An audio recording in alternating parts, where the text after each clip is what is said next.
Hello, everyone. It's time for another vlog.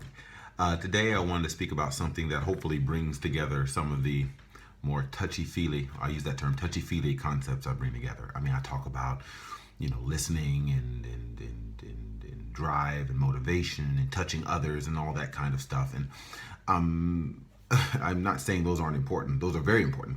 But I want to tie it into something that's some sort of concrete business success, or concrete success towards your goals, right? Towards goal accomplishment. Okay. So this comes from two things that were asked of me today. I ran into two people. One person ran into me and said, "Oh, hey, I heard your job changed." And I said, "Yeah, I'm now in marketing." And they asked me, "How'd you do it?" And I laughed and kind of smiled and said, "Magic."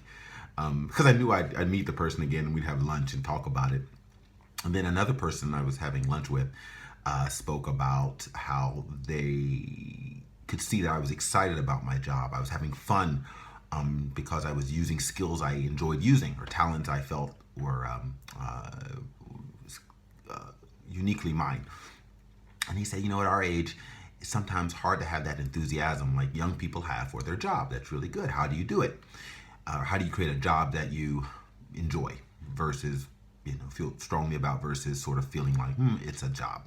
So let me explain how all of these things I've spoken about in previous vlogs and I will speak about in podcast, etc., link into this. So I mentioned before about talking to people, listening to people, engaging people, speaking to people and letting them know that you have a sincere interest in them.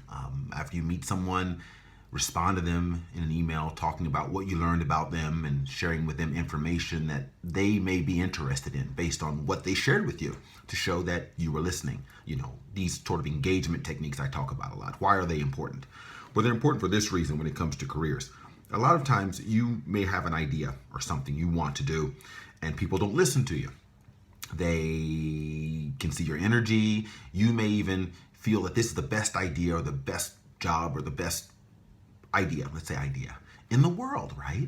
But they're not listening. And you're like, why?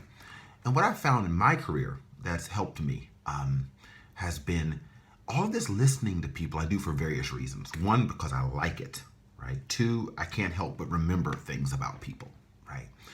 But the third is because I find that by understanding what people are going through and sort of getting a feel for their problems and their challenges, when it comes time for me to have an idea, I can propose that idea in the context of their problems. The job I have today is primarily due to me speaking to as many people as I could within a business context and listening not only for what they tell me, but what I sense from their body language, from the topics they talk about, from the conversations I observe them in meetings, and I get an idea, oh, these are the problems people are facing. These are the challenges people are facing. These are the concerns that keep them up at night. And once I get enough information and I start thinking about it and I go, these problems are big. How can I do it? Or if I have an idea already, like I want to do X, I want to work in marketing, I think about how my talent or what I am proposing addresses those problems.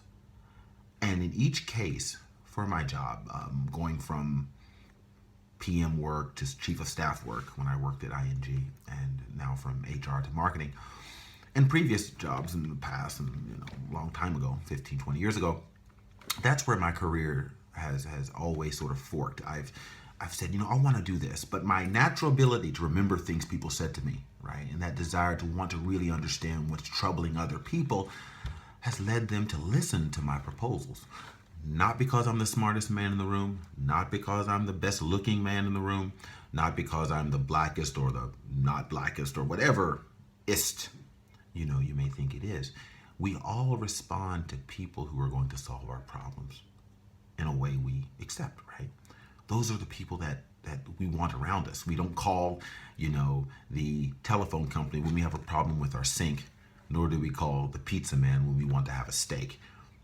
People who can solve our problems are those who that problem are the people we listen to. And that's where the career opportunities come from. It's first know yourself, right? and engage and listen to others.